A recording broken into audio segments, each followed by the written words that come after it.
Tantor Audio, a division of Recorded Books, presents The British Constitution, a very short introduction, 2nd edition, by Martin Loughlin, narrated by Michael Langan.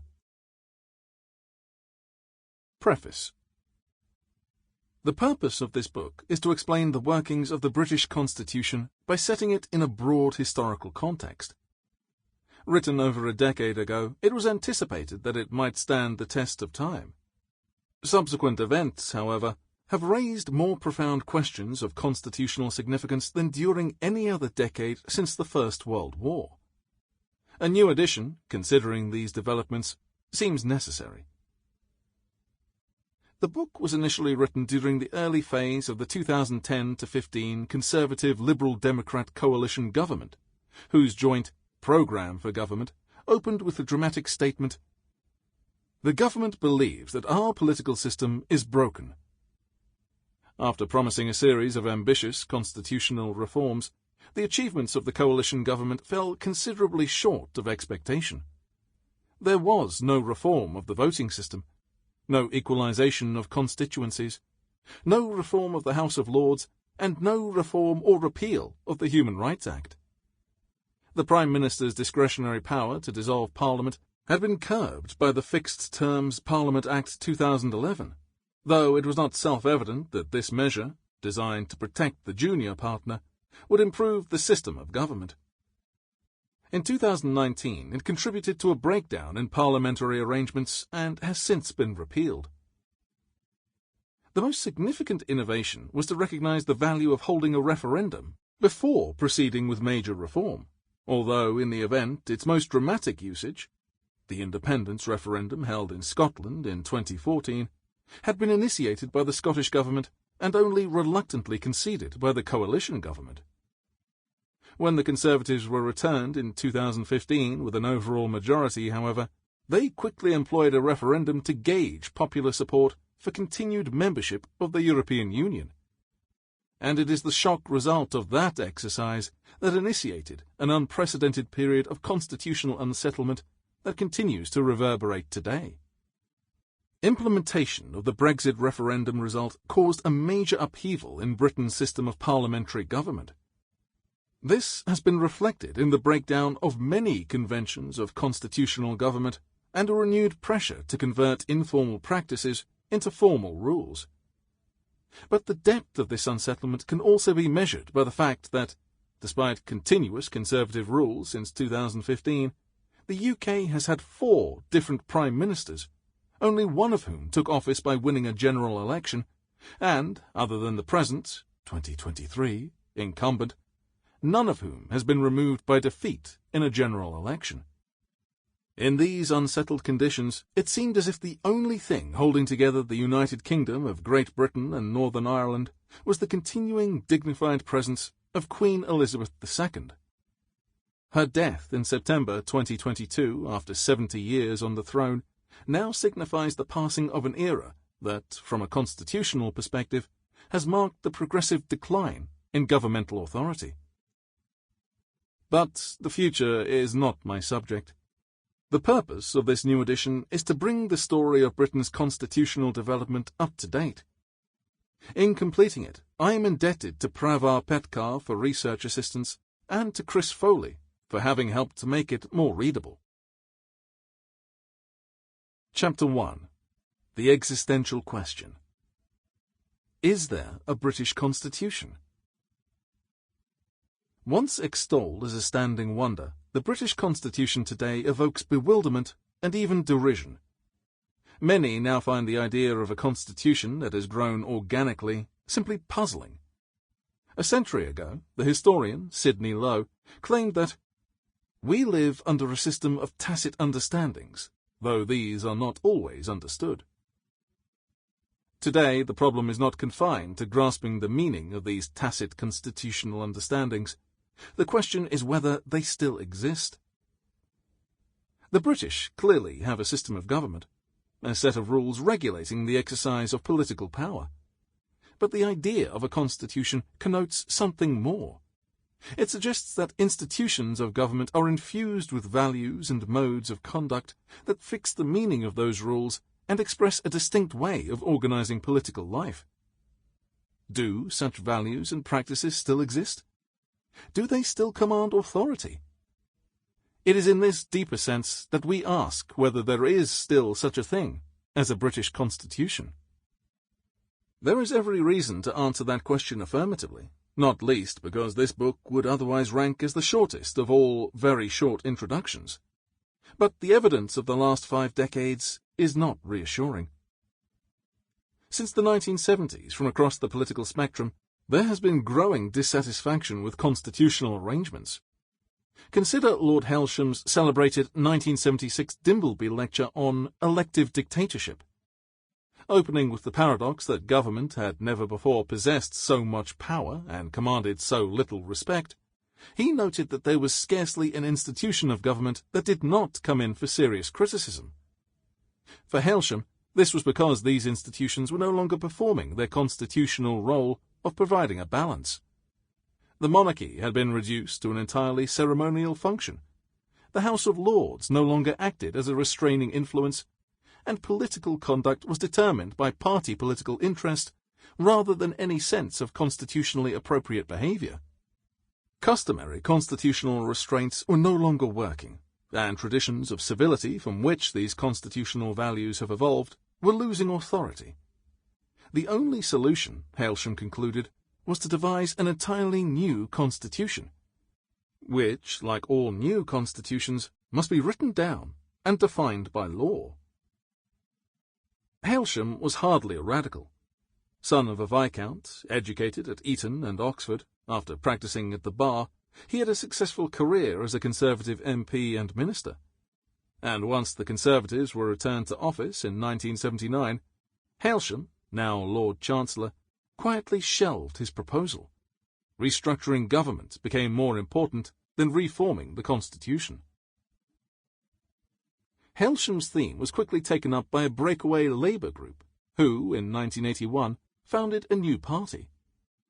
At the heart of the programme of the Social Democratic Party was a proposal for fundamental constitutional reform, elaborated by David Marquand in The Unprincipled Society, 1988. Marquand argued that Britain's problems, economic as well as political, stemmed from the failure of its political class to shed a Victorian constitutional mentality. Whereas Hailsham had proposed a modern constitution to protect the Victorian values that Conservatives hold dear, Marquand was criticising their pervasive influence. The problem, he contended, is that we are living in a society in which property is an antecedent right, liberty is realised when we are left alone, and government is best left in the hands of an experienced political elite, conscious of its obligations to society. The past genius of the traditional constitution has become the source of our present weakness. The British problem, he concluded, was one of maladaptation. Fundamental constitutional reform was needed so that modern ideas of democracy and citizenship rights could flourish. Marquand's message was later adopted by the 1990s Labour Party, which, reformed and rebranded as New Labour, won the 1997 election on a platform of constitutional modernisation. It quickly introduced new measures of constitutional significance. Governmental power was devolved to Scotland, Wales and Northern Ireland. The House of Lords was reformed, and innovations such as the Human Rights Act and the Freedom of Information Act were adopted. This was the most radical set of constitutional reforms promoted by any government since the First World War. These reforms, nevertheless, provoked unsettling questions. Wasn't this package rather makeshift? Was the new constitutional settlement coherent? Didn't these reforms leave untouched the exercise of power at the centre? Did the programme not, in fact, demonstrate the impossibility of governments themselves reordering constitutional fundamentals? Political analyst Will Hutton had already indicated the difficulties. In The State We're In, 1995, he explained how economic and political changes since the 1970s had eroded the public service ethos that bolstered traditional arrangements. But he has also recognized that the sort of fundamental constitutional reform now required had never before been achieved by any nation without the utter collapse of its system of government. The European Venture. By the 21st century, there seemed to be a broad-based consensus that Britain's inherited constitution had come to the end of its useful life. Constitutional reform had secured a prominent but highly ambivalent place on the agendas of all major political parties. But there was one dimension of recent developments that had been overlooked. The most powerful driving force of constitutional modernization over the last several decades has been the United Kingdom's participation in the venture of continuing European integration. This involvement has empowered the judiciary to extend rights-based methods of review, meaning that the British have adopted what is, in effect, a Bill of Rights without the need for extensive public deliberation. It has also helped set in place a dynamic scheme for devolving governmental powers to the constituent nations of the UK, as well as bolstering the unique cross-border arrangements that brought about a peace settlement in Northern Ireland. Continuing European integration has enabled governing arrangements to be reconfigured and constitutional fundamentals reordered so as to bring the UK into closer alignment with the framework of modern constitutional democracies. The European aspect reveals the depth of the contemporary crisis of constitutional practice. The UK's 2016 referendum decision to withdraw from the European Union has led to a protracted period of unsettlement, the constitutional implications of which did not end on 31st of January 2020, when the UK formally left the EU.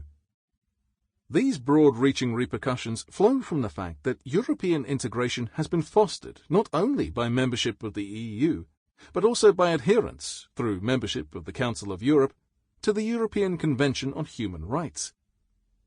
The impact of these current developments means that interest in constitutional questions has never been greater, and their uncertainty never deeper. Recent reforms initiated by both domestic and European developments have led to the codification of many of the rules. In this sense, the British are closer than ever to having a written constitution. At the same time, however, the common values this rule system is supposed to uphold have become increasingly unclear.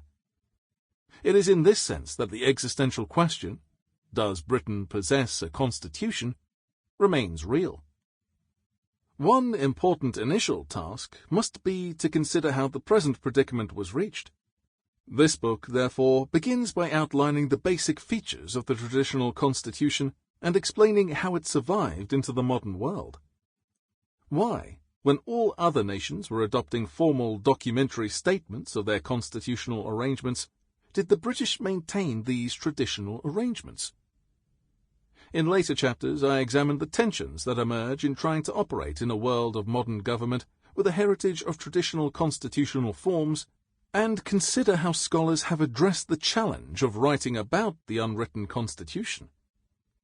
I will also explain how the constitution changes once the English state is transformed into the British state, then acquires and subsequently loses an empire. And I will examine the implications of the UK's integration into, and subsequent exit from, the European Union. Chapter 2. What Constitution? The British are almost unique in not having a written constitution. What does this mean? It cannot mean that governing arrangements are not laid down in writing. If the Constitution is defined as the rules that establish and regulate the institutions of government, then the British do have a set of such rules. The unusual feature of the British Constitution is only that these rules have not been gathered together in a document called the Constitution. Is this the deficiency contemporary reformers seek to remedy? Is constitutional modernization driven by the desire to systematize these rules and present them in a single document? That would be an oversimplification. The difficulties touch on more fundamental questions. During the 18th century, the British were fated for having the matchless constitution, one that managed to combine the virtues of monarchy, aristocracy, and democracy while avoiding their characteristic vices. And throughout the 19th century, the Constitution was admired for its ability to facilitate the transition to modern parliamentary democracy by incremental adjustment, without the need for violent revolution. The Constitution was felt to express not only a set of rules, but, more fundamentally, the values of the political nation. So it appears that contemporary difficulties come not just from an apparent desire to codify the rules, but, more profoundly, from a need to restate and rekindle the values on which the modern polity rests. One of the basic confusions arising from this debate stems from ambiguity over the meaning of the term constitution. In the history of political constitutions, some discrepancy has arisen between traditional and modern understandings.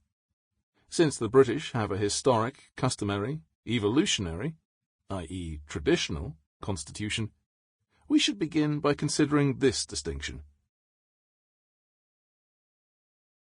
The traditional idea of the Constitution. Writing in 1830, the great German philosopher G.W.F. Hegel asserted that what is called making a constitution is a thing that has never happened in history. The constitution of a state, he argued, is not merely a set of institutional arrangements, but a cultural artifact that develops from the national spirit. In this traditional understanding, the Constitution expresses a nation's culture, customs, and values, as much as its system of government. The Constitution is not some dish that can be made from a recipe. It can no more be made than language is made. Like language, the Constitution evolves through usage. It expresses the ways in which we conceive ourselves as a people or a nation, or, when focusing on our governing arrangements, as a state. One of the most influential exponents of this traditional sense of the Constitution was Edmund Burke. Burke's views are most prominently expressed in Reflections on the Revolution in France, 1790, the purpose of which was to warn of the dangers of engaging in radical constitutional reconstruction in the wake of the 1789 revolution. A political constitution, Burke argued, is an entailed inheritance, derived from our forefathers and transmitted to posterity. It is a liberal descent. The British respect institutions established over time and seek to improve them incrementally.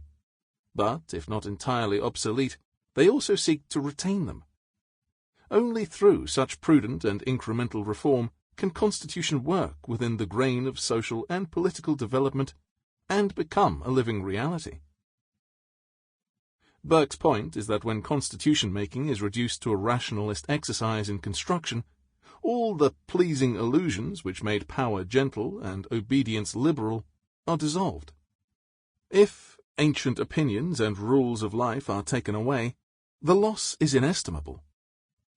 Lacking a compass to govern us, we cannot know in which direction to steer, and we fall into a condition of ceaseless change. Constitutional government works, he is saying, not because of the symmetry of some formal rule-based design, but by the gradual emergence of customary ways of conduct that channel the exercise of power through certain ceremonies and forms. Strip away the mystique, and you remove the behavioral constraints that make the exercise of governing power benign.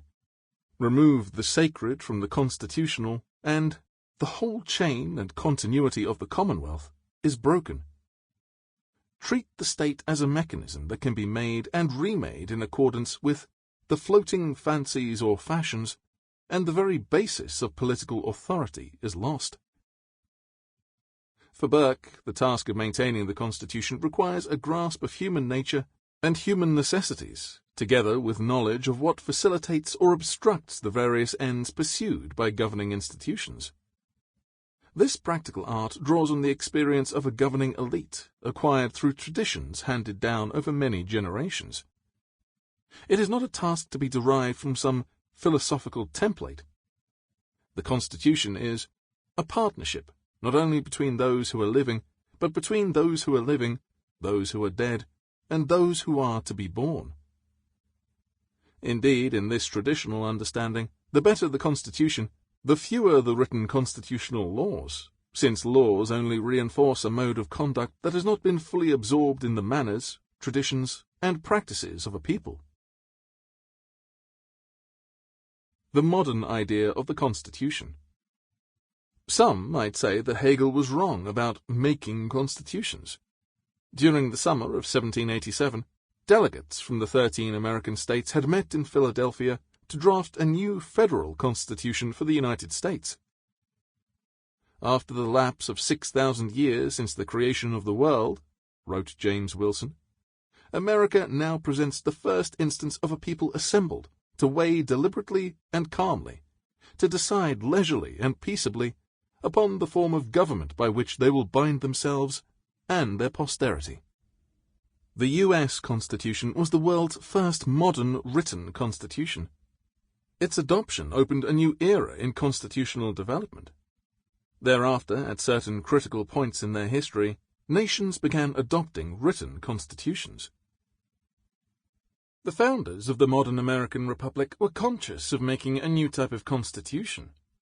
In the first of the Federalist Papers, a journalistic effort by leading framers to persuade the voters of New York to ratify the new constitution, Alexander Hamilton observed that it was reserved to the people of this country to decide whether societies are capable or not of establishing good government from reflection and choice, or whether they were destined to depend for their political constitutions on accident and force.